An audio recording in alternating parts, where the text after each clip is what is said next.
Good morning. Welcome to anyone who is out there, because it is Saturday morning and it is 6:30 a.m. This is what? October 29th. We're at Saturday, October 29th. AMX72 new book alert. So we just finished reading the book, and I'll kind of slowly get into this so people can start to gather in here since it is a Saturday morning. All right, Derek. Awesome to see you, buddy. So I just finished reading the book, Above the Line, Lessons in Life and Leadership from a Championship Season. Tremendous book, one of the best. Highly recommend that you all go out and purchase it. And something's interesting happened. So I read, one book after another, until my last breath on earth. I'll probably just keep reading a book after book after book. So choosing a new book, man, Derek, Dredd, and Andrew, thank you guys. I appreciate you being here. Every morning you're tuned in. I appreciate that. So selecting a new book, it used to just be, I have a list in my Evernote, and I go in there and I look, books to read, I'll pick that one.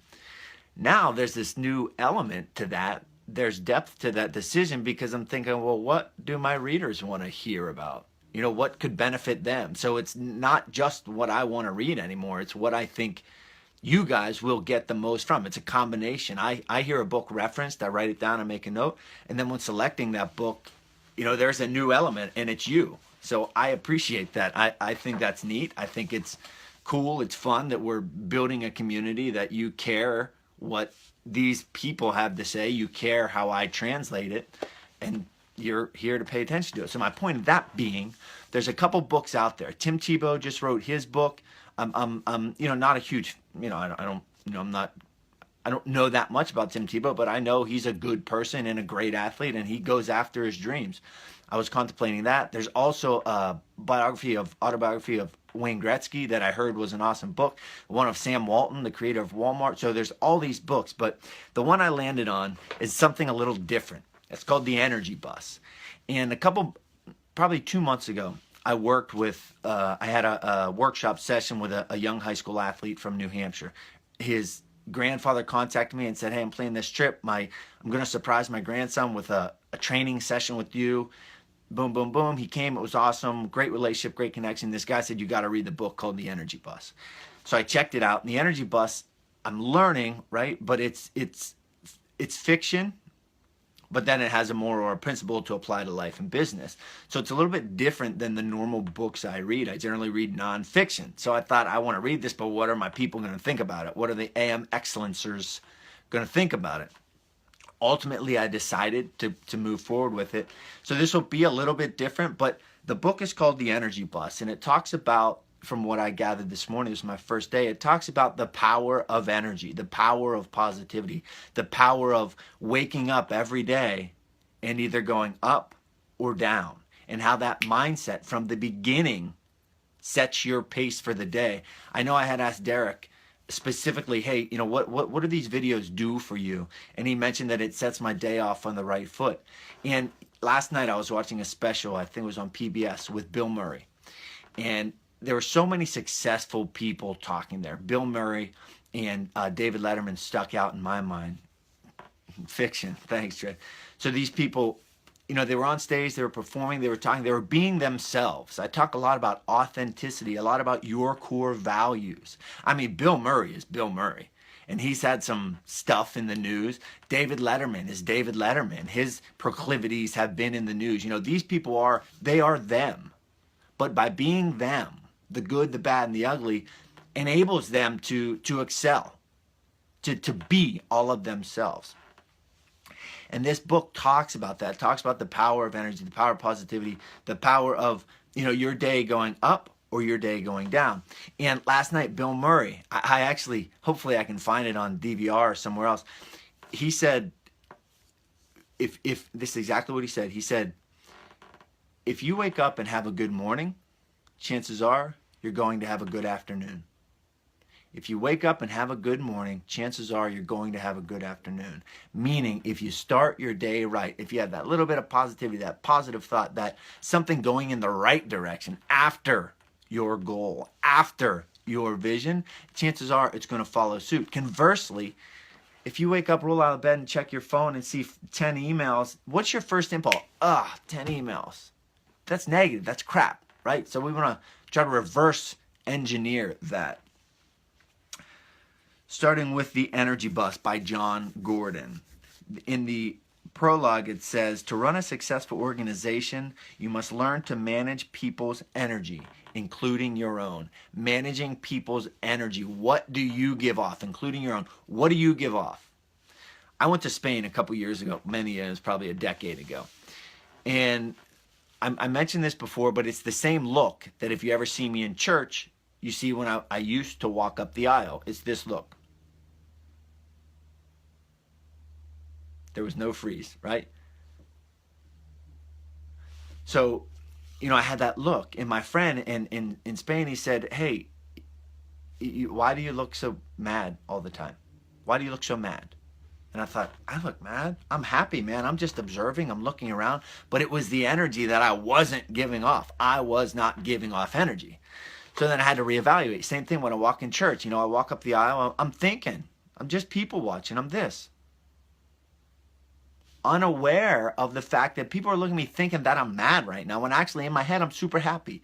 So that got me much more aware. So I'll fabricate smiles sometimes to echo what I'm actually truly feeling. So be aware of that. The best example I can give for that, the best, most personal example I can give from that is my former strength and conditioning coach, Don Messing. And actually, I'm going to grab my book. I'm going to grab my book right here, and I'm going to show you something. And if this doesn't make you smile, something's wrong with you. That guy right there had the most powerful, I don't even know. It just resonated off him. Energy, positivity, goodness emanated off of his body. So understand, comprehend that you have that ability, whether you're the lowliest worker ever or whether you're a manager. I call principals all the time, right? Half the time they screen my calls and don't talk to me. But the one voicemail I got was booming. And I started smiling because of the impression that this guy, I don't even know the guy, but he had such a powerful impression. Be aware of that. Don't fake it, right? Make sure you have the infrastructure, the values, right? To back that up, but don't be afraid to have that energy. I appreciate the comments. Andrew said the same mentality we have at our firm. We end the year how we start it. You have to start well. It's the foundation. I talk about foundations. Foundation of your life, foundation of your house, foundation of your day, the foundation of your children. That sets it off in the right direction. He says, every morning you have a choice. Are you going to be a positive thinker or a negative thinker? Positive thinking will energize you. Every morning you roll out of bed. I mean, think back to when you were a kid. Oh, someone woke up on the wrong side of the bed this morning. How many times have we heard that from our parents or, even from your spouse? That what was said back then, 20 years ago when you were a kid is the same thing now. You have a choice. You can live or you can die. You can get better or you can get worse. After all, the goal in life is to live young, have fun, and arrive at your final destination as late as possible with a smile on your face, because this would mean that you truly enjoyed the ride. Listen to my podcast, A Fighter's Mindset, the Spaniard podcast. Dred, who is listening right now, his son created that intro. And in that intro, I say, when my last breath on earth, I want it to be knowing that I fully lived my life. I want it to be because I'm out of breath. I lived as much as I could possibly live.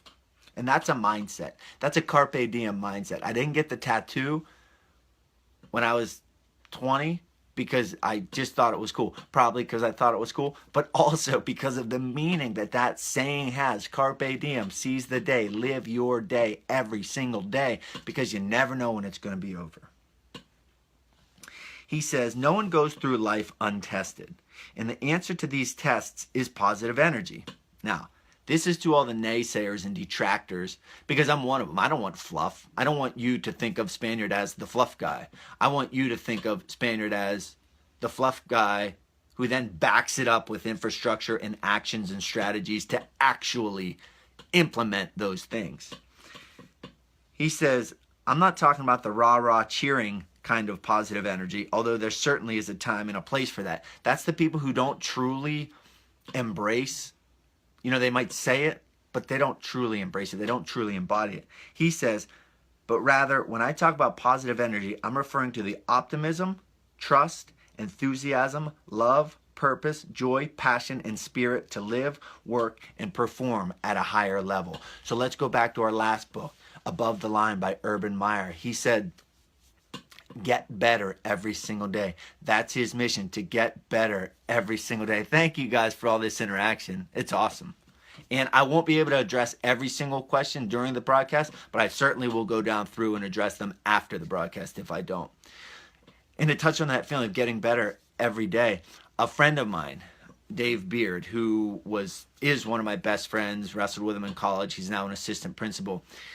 He just did a podcast, and I'm going to have him on my podcast soon. But he just did a podcast where he emphasized the power of voice, the power of positivity of voice. And he said how often he tells, and I actually get a little bit emotional about this, but he says how often he tells his kids, because of what his mom told him, God has made you for this, you're destined for that, you will do great things, etc. And he said he actually brainwashes them. And even though brainwash has a negative connotation, think of it. You're brainwashing for good, brainwashing for positivity. But one of the things he says every day, he said, when I'm in a bad mood, I say to myself, getting better every day in every possible way. Getting better every day in every possible way. Getting better every day in every possible way. And he said he actually looks in the mirror and repeats that to himself 25 times. And not figuratively 25 times, but actually 25 times. He'll look in the mirror and his wife will call him crazy and he'll say, whatever, maybe I am crazy, but I'm getting better every single day in every possible way. So think of that. Start to adapt that. And he then goes on to talk about, people in your life who either have that energy or people who don't have that energy. And let's think of it as they have it or they don't have it. For example, I would say I have that energy. I have that energy for life, right? But I don't have it 100% of the time. Last night I was discouraged. Last week I was discouraged, right? So think of it as an absolute. Either they do or they don't, for the sake of this conversation. You've got to surround yourself. One of my maxims, my fifth element of excellence, is surround yourself with the best. Identify those people. Who are those people from whom you're going to adapt, absorb, transfer energy? And he talks about two people. He talks about the people with that energy, and then he talks about the people without that energy. Look, I even pulled up my sleeves for this. I'm getting into it. But he calls them dimmers. So who are, I don't want to know, actually, don't write it. But assess in your mind, who are those dimmers? Who should I distance myself from a little bit who might be draining my energy? Now, not going to get political because I'm not a political person. I will say the energy in our country right now is not good. It's not good at all. I don't watch the news. Whatever you feel about that, you can feel about that. I don't watch the news because it's just negative. My wife watches the news. I say, boom, I change the channel. Why'd you do that? Because it's just negative. There's nothing good coming out of it. So try to position yourself that you absorb that good. That's as political as I'm going to get. That you absorb that good instead of absorbing that bad. And if you want to tell me I'm wrong, I can point to 3 or 4 uber successful people who also agree on that. Not watching the news, not consuming that negativity. So rid yourself of the dimmers. Okay, to continue on with that, and I'll start to wrap up soon. I could go on forever, but I'll start to wrap up. We're getting about 15 minutes. He's talking about those people. They walk around like zombies just trying to get through the day. No purpose, no spirit, no energy. As if it had been sucked out of them by the daily grind of life. She could tell, and he's talking about a bus driver that instilled this energy in him. She could tell the men who had given up their dreams. She knew the women who were working by day and taking care of family by night. You have the ability to go up or to go down, towards your goals, away from your goals, with energy, without energy, the impact. So as you go through your day today at 6:45 a.m. on a Saturday, you have enough initiative to show up here for this video. So I trust that you'll try to implement this. Make a point to not be a dimmer. Don't be a dimmer for the next 48 hours, Saturday and Sunday. Don't be a dimmer. As much as you want, don't do it. Shine brightly, like this stinking light on my face because I haven't figured out how to position it. Shine brightly. Don't be a dimmer. Be aware. Start off the day on a right foot with that positive energy. You're probably going to have a good afternoon. You don't believe me? Believe Bill Murray. Believe David Letterman. Tune in tomorrow. I'm going to say it, 6:30 a.m. for AM Excellence 73. Tomorrow on Sunday, I will be here. Thank you all for joining. I appreciate all the comments, every share. Yesterday was a pretty successful video. I'm transitioning to the Spaniard page, so sometimes it's a little difficult to gain traction. So know that your comments, your participation is greatly appreciated. Have yourselves a great Saturday. Don't be a dimmer. Carpe diem. Fight well.